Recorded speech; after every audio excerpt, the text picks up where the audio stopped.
یہ آکاشوانی کا سری نگر اسٹیشن ہے۔ اردو خبروں کے ساتھ میں محمود احمد۔ ملک میں پارلیمانی انتخابات کے تیسرے اور چوتھے مرحلے کی تاریخیں نزدیک آنے کے ساتھ ہی چناؤ مہم تیز ہوتی جا رہی ہے۔ بی جے پی کے سینئر لیڈر اور وزیر اعظم نریندر مودی سمیت مختلف سیاسی پارٹیوں کے سینئر لیڈر اور نامزد امیدوار جگہ جگہ پر چناؤ ریلیوں اور روڈ شوز کا انعقاد کر رہے ہیں۔ واضح رہے کہ تیسرے مرحلے میں 10 ریاستوں اور مرکز کے زیر انتظام ایک علاقے کی 93 پارلیمانی نشستوں کے لیے 7 مئی کو ووٹ ڈالے جا رہے ہیں۔ اس مرحلے کے ساتھ ہی ووٹنگ کا عمل شمال مشرق کی ریاستوں سمیت 16 ریاستوں اور 4 یوٹیز میں مکمل ہو جائے گا۔ ادھر چوتھے مرحلے کے تحت جموں کشمیر کی سری نگر پارلیمانی نشست سمیت 96 لوک سبھا سیٹوں پر 13 مئی کو ووٹنگ ہو رہی ہے۔ 18ویں لوک سبھا کے لیے چناؤ کے 5ویں مرحلے کے تحت 20 مئی کو ملک کی مختلف ریاستوں کی 49 نشستوں میں رائے دہندگان اپنے حق کی رائے دہی کا استعمال کریں گے۔ اس مرحلے کے تحت بارامولہ پارلیمانی نشست پر بھی ووٹنگ ہوگی۔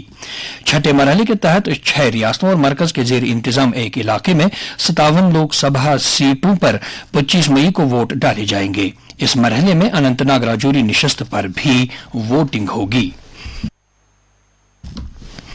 ادھر جموں کشمیر میں انتظامیہ چوتھے اور 5ویں مرحلے کے پارلیمانی انتخابات کے احسن اور پرامن انعقاد کو یقینی بنانے کے لیے سلامتی سمیت تمام انتظامات کو حتمی شکل دے رہی ہے۔ پولنگ مراکز پر رائے دہندگان کے لیے کم سے کم سہولیات کی دستیابی کو یقینی بنایا جا رہا ہے تاکہ ووٹروں کو اپنے آئینی حق کا استعمال کرنے کے دوران کسی قسم کی دقتوں کا سامنا نہ کرنا پڑے۔ چناؤ ڈیوٹی پر مامور عملے کو لازمی تربیت سے ہمکنار کیا جا رہا ہے اور دوسری طرف مختلف ضلعوں میں سویپ کے تحت بیداری پروگراموں کا انعقاد بھی لگاتار جاری ہے۔ ان پروگراموں کے دوران اختراعی انداز سے لوگوں بالخصوص نوجوان ووٹروں میں ووٹ کی اہمیت کے تعلق سے بیداری پیدا کی جا رہی ہے تاکہ اس جمہوری عمل میں پہلی مرتبہ اپنے آئینی حق کا استعمال کرنے والوں کے ساتھ ساتھ باقی ووٹروں کی بڑھ چڑھ کر شرکت کو یقینی بنایا جا سکے۔ سری نگر پارلیمانی حلقے کے جنرل آبزرور مکل کمار نے پولیس آبزرور سندیپ سنگھ چوہان کے ہمراہ کل گاندربل کا دورہ کیا، جس کے بعد ضلع میں لوک سبھا انتخابات 2024 کی تیاریوں کا جائزہ لینے کے لیے ایک مشترکہ میٹنگ بھی منعقد کی گئی۔ میٹنگ میں انتخابات سے متعلق مختلف پہلوؤں پر تبادلہ خیال کیا گیا۔ اس موقع پر ڈسٹرکٹ الیکشن آفیسر نے ضلع میں آئندہ لوک سبھا انتخابات کے پرامن انعقاد کے لیے کیے گئے انتظامات اور دیگر اقدامات کا تفصیلی جائزہ پیش کیا۔ آبزروروں نے نوڈل افسروں سے بات چیت کرتے ہوئے ضلع میں لوک سبھا انتخابات کے آزادانہ اور پرامن انعقاد کو یقینی بنانے کے لیے انتہائی تال میل کے ساتھ کام کرنے پر زور دیا۔ بارڈر سیکیورٹی فورس کے اہلکاروں نے کل شام دیر گئے ضلع سامبا کے بارڈر پوسٹ کے نزدیک ایک پاکستانی درانداز کو مار گرایا جو بھارتی حدود میں داخل ہونے کا منصوبہ بنا رہا تھا۔